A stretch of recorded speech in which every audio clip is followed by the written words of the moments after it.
Mas matatag na trabaho, mas malaking investment at mas malalim na ugnayan. Ilan lang yan sa pinag-usapan ng mga delegado ng Pilipinas at Japan sa 42nd Annual Joint Meeting sa Malacanang.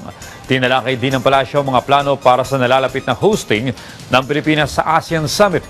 Ang detalye sa report ni Clazel Pardilla.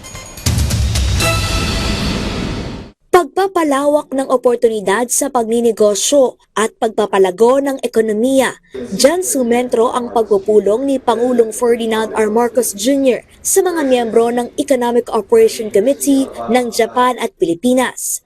Maliban sa pagpapanday ng mas matibay na relasyon, layunin din ng nasabing pulong na pag-usapan ang mga economic and business opportunities para sa ikabubuti ng ekonomiya ng dalawang bansa. Sa ika-42 taon ng joint meeting ng dalawang bansa, tinalakay ang pagpapaigting ng kolaborasyon sa kalakalan, pamumuhunan, infrastruktura, human resource at turismo. Mahalaga ito lalo't isa ang Japan sa mga nangungunang investment partner ng Pilipinas.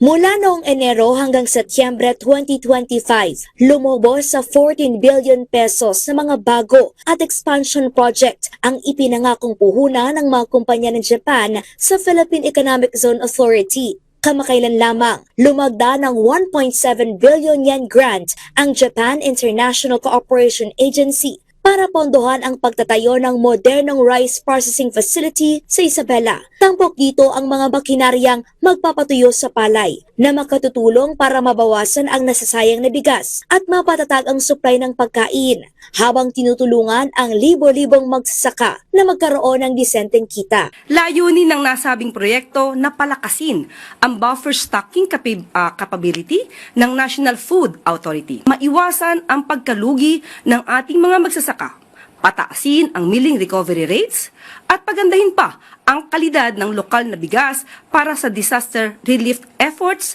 at programa ng pamahalaan gaya ng Benting Bigas Meron Na. Nakipagpulong din si Pangulong Marcos sa Social Secretary's Office at Cultural Center of the Philippines. Tinalakay ang mga paghahanda para sa ASEAN na gagawin sa bansa ngayong taon.